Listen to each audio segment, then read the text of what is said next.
I've called myself and I present myself as a semi-retired clergyman, but that's not really the case. You never really retire from this type of ministry, mainly because um, it involves a calling, and it's a divine calling. And so when this takes place, we have a different perspective in terms of what we're doing and how we're doing it. Our organization is worldwide. We have requests from people from different countries. And if we have a bishop in that country under their jurisdiction, we would ask if they would get involved in the case. And if that be the case, then they would assign their investigators and they would do the assessment. The time on all of this would take anywhere from 3 to 6 months. And it sounds like a long time. And when a person has and shows symptoms of demonic possession, they're going through tremendous pain, and they're going through the anguish. They're going through so much, and it's horrible that they have to wait for so long. But we have to do our diligence. We have to make sure that we covered all the bases. We have to make sure that this is truly a demonic issue, and if it's not, we could throw the victim further into their psychosis, and if that be the case, it could be very dangerous for them. We're feeding them, into the delusions, and a lot of people have that have been in this state have actually been driven to a point of suicide. So this is a very serious, extremely serious type of scenario. This is a serious ministry. There are a lot of clergy that won't even acknowledge the fact that demonic possession is a real thing. Ever since mental health, issues have come up, we have a psychiatry, we have psychology, we have people that can actually analyze behavior and put a label on it and call it a psychosis. This is why we have 2 psychiatrists in our organization, and so before we do anything, we have to make sure that it's not a psychological issue, because if it is, well, then obviously we have to make other referrals. And this is what we do. Well, I receive between 2 to 6 cases, 2 to 3, 4, 5 cases a day. And these are people that are requesting assistance. And I'll keep in mind, I'm semi-retired, so to speak. But since I've been out there for so long, I have a website out there, www.orderofexorcists.com. And people contact us online. Of course, we have many social platforms as well, Facebook and so on. We also have a podcast, weekly podcast, where we invite callers to call in with their concerns, especially if they feel they have demonic issues or if they feel that they are actually experiencing symptoms of demonic possession. Now, I have to say, demonic possession is very rare, but when it happens, it's and if it's a genuine case, you will know beyond a shadow of a doubt. It goes beyond everything that you may have seen on TV or movies and so on. People will actually levitate. Supernatural things will take place. Things will start moving totally by themselves, and there's be no reason as to why these things would happen unless it's supernatural. We believe that our ministry is in the middle of the battle between good versus evil. We acknowledge the fact that there is evil in the world. And, you could be an atheist and you still have to understand and admit there's a lot of evil going on in this world that we live in. We have people that are so dedicated, and they're the best of the best. They're willing to put themselves in front of danger. They're willing to put themselves in front of the darkness and all the fears that go with it. It could be very devastating, especially if you've never experienced the supernatural and you're part of our team as an investigator, and you see these things happen before your very eyes. It makes you a believer like really fast when you see things like that. So is it fair to say that true possession is very rare?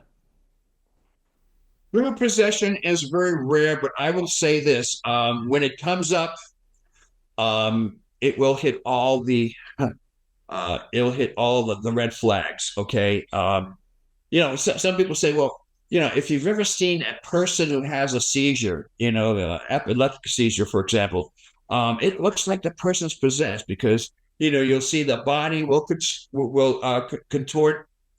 You'll see unnatural movements from the body and joints, and it would be and it's sometimes very frightening, to say the least.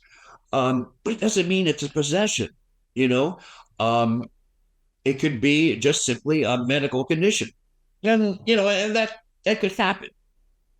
But when you see the victim do something other than just contort their body, when you see them do something that's unexplainable, like crawling up a wall or literally levitating. Oh, in my career, my 48 years, I've seen at least a couple of dozen people that actually did this. I mean, it's like an unbelievable phenomenon. And then it to even hear these cases, you have to be at a certain level where you are embedded in your faith, because all your logic, information that you were taught, will tell you just the contrary, that it cannot be true. These things cannot happen. And most of the time, and I say most of the time, I say about 90% of the time, you will never hear about these cases because they're done behind closed doors. Everything is confidential. The victim, if the victim is truly going through a demonic possession, then that poor soul is going through so much torture that their body is reflecting what is actually taking place. You will see that their skin color will change, their eye color might change, their hair color will change. You will see other things that are totally unexplainable. The texture of the skin, for example, would be very cold.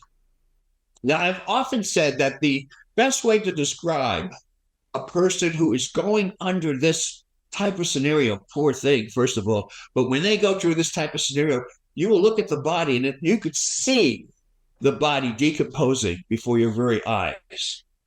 Their organs are no longer functioning to 100%. There are different things that take place where the body itself will be transformed into something else. And this goes beyond the average comprehension. I mean, come on, this is incredible stuff here, but all the movies that you've seen about exorcisms and demons and all that's not even covering at least 40% of what's actually taking place. I mean, there is so much going on behind closed doors. And I'll tell you right now, and I'm like, as I said, I'm approaching 72 years old. And so at this point, I don't really care too much what people think when I tell them, when they ask me to tell them about the process and to tell them the stories that go on, the true life stories. I don't really care if they believe it or not. All I can do is just tell the truth. And the people who are in our various teams in 24 countries will tell you the same. When you see something that's supernatural, you don't have to convince anyone, because it takes a lot of convincing to actually have someone actually believe you 100%. But for them to be a true believer, they have to be in the room, the ritual room. They have to be part of the investigation team. And when they start seeing things move by themselves, the furniture moving from one side of the room to the other, it can be pretty shocking. Talk about being a true converter. I mean, you become a true believer almost immediately when you see something like that happen. Okay, there's no doubt. Now, in regards to public opinion, well, they will tell you, especially if they've never truly acknowledged or experienced anything supernatural, they tell you all of this is fantasy. But those of us who have been through it, and those of us who have actually come close to death, which I have a few times. Um, I'll share a story with you. The most horrifying true event that occurred was when it affects you personally. And it has affected me personally. I've been close to death. In 2013, I was doing an exorcism ritual, and I had my team and several members were around me. And as I was doing the actual ritual, I felt what the best way I could describe it was a 2x4 hit me, struck me 3 times my rib cage on my left side. I literally lost my breath. We were everyone saw the reaction. There was nobody there, of course. It was an invisible entity that struck me 3 times on my left side. To this day, I still have a residual of the experience, but that's another story. I keeled over, but I was able to recompose myself and continue the ritual with the help of a couple of my assistants. And then at the end, we were successful. It took us a long time, a few days, but we were successful. But when that incident occurred, I had to go to the hospital immediately. I saw my family physician and then, of course, to the hospital. And what they found was they found a 2-liter sack of blood that was wrapped around my heart. And to this day, they have no idea as to how I succumbed to that condition. They removed 2 liters of blood from the sack that was wrapped around my heart, which caused me, of course, the shortness of breath and so on. I was in the hospital for 30 days. The hospital was San Antonio, and San Antonio Community Hospital in Upland, California. I give this as a point of reference because what I'm saying is absolutely true, every bit of it. To this day, I still have residual pain. And this past year, I've had 3 CAT scans, and of course, the blood analysis, the whole 9 yards, and they can't find anything, and yet I've been suffering physically for some time now. And it's all because of the residual that occurred back in 2013. I mean, the pain on my side is severe at times. But anyway, my story, I could tell it with lots of passion because I went through it. But the stories I could tell you of other people that have gone close to losing their life, or people who have actually died in the process. Father Martin, back in the 1990s, declared, from his point of view, there was a huge rise in possession cases and obsession cases, etc. Can you give us a current state of the ground right now from the spiritual battle point? Sure. I will say it from this point of view. Okay. The number of exorcisms have been that's exorcism rituals have been increasing, and the body count, if you will, of a person who actually is going through this condition seems to have risen. But I have to tell you, there's a couple of factors involved here. When Jesus Christ was walking the earth and preaching in his public ministry for 33 years, his geographical location was only 200 miles. And that was the distance. Only 200 miles. Now, I know that there are other theories and hypotheses that say that he was gone for a certain period from the age of 12 to 30. There's no recording as to what happened in those years. And some people say, well, he no doubt went to Egypt. He went to other parts of the world, learning other things and spreading, his presence and his holiness. And that's just, again, someone's hypothesis. I think that it's a pretty known fact that he only traveled, at least in our point of view, 200 miles. Okay, and performing miracles and showing people that God loves them and that He was there as a as God working the earth. He was part of the Holy Trinity. I mean, walked the earth, performing miracles and so on. Um, the cases that were coming in then were probably the same as they are now. The only difference is that we have technology. Our technology, we're able to see what's happening around the world. We're able to keep track of what's happening. And at the time of Christ, there was they didn't have that technology. In fact, this technology is pretty new. I mean, maybe what, close to maybe 80 years now that we're doing what we can do, and it's amazing. I mean, it's like, you kind of wonder if it's even real, but it is. So we can actually take account based on what we see, what we observe. But in regards to people who are falling into temptation, people who are falling as victims of the demonic, that has been going on from day one. And nobody really can say that the cases have increased, even though I will say that because of the internet, a lot of people have been exposed to a lot of demonic influences by way of just viewing the internet. And and because of that, there are, which would cause demonic oppression, which is a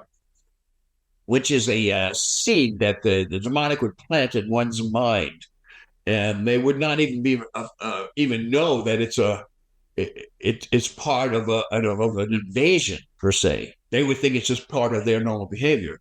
They start demonstrating negative behavior, not even knowing that it was actually an intentional implant into the mind of an individual. Demonic oppression is it's a way that actually works. That's the way that is, which is really sad.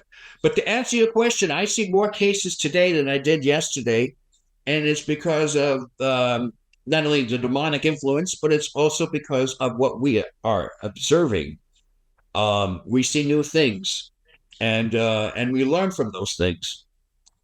And unfortunately, a lot of it's negative. A lot of it is demonic. People want to know, in general speaking, people always want to know, tell us your most scariest story. Well, I'll tell you that all of these stories are terrible. All of these stories are horrifying. I mean, I just said furniture moving by itself. I mean, that's pretty scary in itself. When you start seeing the environment change, even the air changes. It becomes heavy. You can feel the air pressing against your body. That's kind of scary. Or when you feel the ground that you're standing on starts vibrating, and if you touch the walls, you run the risk of being part of that wall. It's you talk about horrifying. Oh, all of these stories are scary. I could tell you lots of stories about people who've actually died in the process, not because of what we did, but because it was time for them to make their exit. And unfortunately, they were driven to do themselves in, unfortunately. There's a lot of people in mental institutions that are there because they've gone through a ritual of exorcism. Maybe they've just simply surrendered, and as a result, they've allowed themselves to get even further and further into the darkness. All this is scary. All this is horrifying. In our assessment, we have a list of various things that we look for, knowing everything that's going on, every person that walks in the room. The person who's possessed can actually look at an individual and tell you all about the individual, tell you personal things about the individual, which can be very frightening, I suppose, especially when you walk into an environment that you're totally unfamiliar with. Other things that might be of interest is they don't blink. They don't blink their eyes. It's a bodily reaction. We have to blink our eyes every few seconds in order to keep our eyes lubricated. They don't blink. They just don't blink. They don't keep their eyes wide open, the color of their eyes can change into a solid color. And when you see it happening, because there are times when you can actually see certain things happen, take place right before your very eyes. But you see, the darkness will do that to trip you and to try to get your mind off whatever you're trying to accomplish. It will, the as you've heard, the devil is a liar. The devil is a master of delusions and will try to get your mind off whatever you're doing, especially if you're trying to perform an exorcism.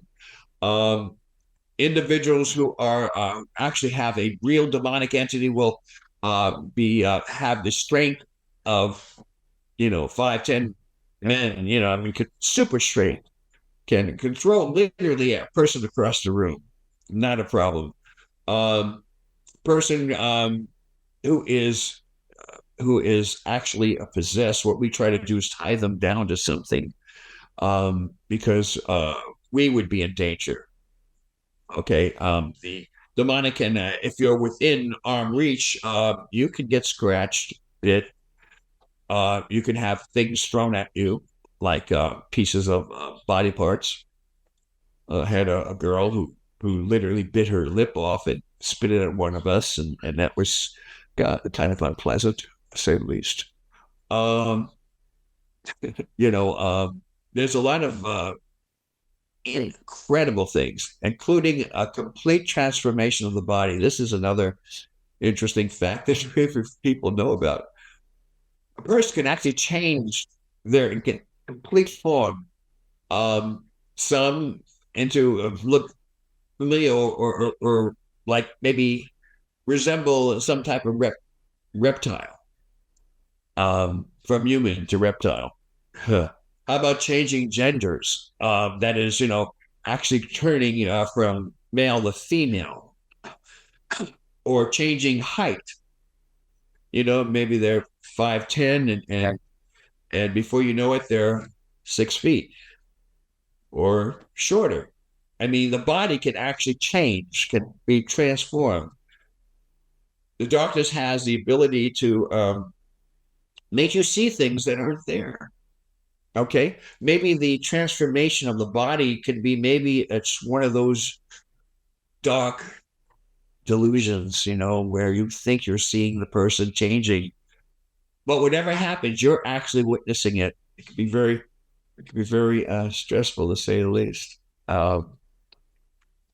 I've had investigators go on their first case and literally run out the room because what they're witnessing is so horrifying. A lot of the details of how horrible things could be will probably not be spoken. That's for a number of reasons. We have a lot of people that were clergy that have lost their sanity as a result of seeing things, and of course that's the victory for the darkness, unfortunately. A lot of the stuff I'm talking about will not be acknowledged by various denominational beliefs, because they believe that all this stuff is may have happened, but hundreds of years ago, thousands of years ago. Because we could explain everything through mental health and psychiatry and so on, but the reality is that these things do happen, and they can't be explained, not at all. It's a bit like myself setting up 6 cameras in a room, filming the rite of exorcism. Maybe a manifestation occurs, we put it in the film, but the audience is still not going to believe. I mean, it's about being in that room, about being in that space, in that energy, and experience it for yourself. I mean, as a creator, as a filmmaker, it's difficult for me to try and prove the existence of the devil, for example, in that room, because the audience might think I've rigged the room up, I've got the furniture on wires, etc., etc. So what I'm trying to do is, like we're doing now, is to interview authentic people in this ministry who can not so much ground people, but just give an authentic point of view on what they've experienced over, for example, for you, 48 years. That is an incredible achievement. And my sort of we're coming near the end, towards the end here, but my question to you is, talk us through what's going through your mind in that room as the chief exorcist with the person on the chair, wherever they are. Talk me through what's running through your mind from as you enter that room. Okay, even before entering the room, what we do is we fast for about 3 days. We eat nothing. We drink fluids, but we eat no physical substance. We meditate, we pray a lot. In order for us to be successful in what we do, we have to rely on our faith. And sometimes faith is, in fact, all the time, faith is something you really can't explain. It has to come from within the person and their personal belief in a higher power, in our case, God. So it's very important. When I walk into a room, I look around and I sense everything around me. I sense the climate. I sense what is being worn, what sounds are coming from the walls. Is anything moving? My peripheral vision is so good. I mean, over the years, I've learned to try to look behind what's behind me without turning my head. I mean, you have to really be paying attention, because something terrible could happen. I mean, you can have something fall on you, have a dresser fall on you, a refrigerator. I mean, anything could happen. Things are moving by themselves, and you have to, number one, be aware that these things are really happening. Number two, you have to make sure that you have your senses that you can jump out of the way when they do happen. Otherwise, you'll be flattened. I mean, you have to really understand that everything is happening, and you are not going to be able to explain anything. We have, and luckily we have these things called cell phones, and we can actually take photographs, and we can actually take recordings, and that's exactly what we do. Normally, our team is about 6 people, and we have people that are operating their cameras, which are their phones. They all are equipped with a recording device. So each one will be recording what they're seeing. At the end of the investigation, they collaborate. They bring their notes together. They view things, and they start having an open discussion as to what they witnessed, what they felt when they walked in the room. Every person has a different reaction. Some people are totally and completely amazed, and their mind is totally blank. Other people are just taken away. That is, they have no idea where they're at. They lose their sense of actually being in that particular space, and their mind is racing. Every person reacts differently to different things. And so as a result, I could tell you how I felt. When I walk into a room, I try to be focused on everything. I look around the room. I look at things that could be sharp objects. I look around, because there's an important fact about that. I look around for other things that could be very harmful physically, not only to me, but to my team. I'm very much aware as to how many people are in the room. What is their relationship with the victim? It's just kind of important too, because if you're doing an assessment for the very first time, and that assessment should happen to prove that there's some type of a person that's actually manipulating certain things in the room, maybe like pranking you, if you will, or pranking the team, or giving false information. You have to make sure that each person that's in the room and within the immediate environment, that they're there, and that they're honest, and that they're open, and they have nothing to hide, and they're there for support for the victim, and they have no other intentions. Extremely important. Each person, each investigator, they have like a role, not only to collect as much information as possible, but also to understand that a lot of these things you're not going to be able to remember. There's a lot of things that are so traumatic that you won't remember, because your understanding of what's taking place you can't relate to it, because you have nothing to draw from in terms of experience. This is a very first time experience. if a person who visits the beach for the first time and jumps in the ocean and gets over his head with water and starts breathing, he's going to start going into a panic mode. Even shark bites you, you're going to go into a panic mode. You've never experienced that before. Who knows how you're going to react? Every person has a different, scenario. I don't think that was a good analogy, but anyway, if you could follow that, okay. You have to look at things with a critical eye. You have to look at things and analyze as much as you possibly can. And whatever you take away, you have to try to remember as much as you can. That's why these cell phones and our technology could be a very beneficial type of scenario when you're doing an assessment, because you can record everything. I mean, it'd be nice to leave on a theme of hope, but you mentioned about this spiritual battle, and it's been battling for thousands of years. Right now, at this exact moment, are we winning, or are we on the back foot right now? Again, an excellent question. You must do this for a living. Excellent question. Right now, as I speak, we're all standing in the middle of the battlefield. Some of us are getting wounded. Some of us are getting severely wounded. Some of us are dying. And that's just a matter of fact. We're all have these targets on our backs because we're God's creation, and the demonic, the darkness wants to destroy God's creation, thinking it's going to hurt God. Unfortunately, we're the people that are walking targets. Are we winning the battle? I'm going to say, of course we are. Of course we're winning the battle. As long as there's hope, as long as you have a relationship with God, as long as you understand that you're part of the light, you're not part of the darkness. And as long as you continue to hold your ground, of course, we are victorious. We are going to win this battle.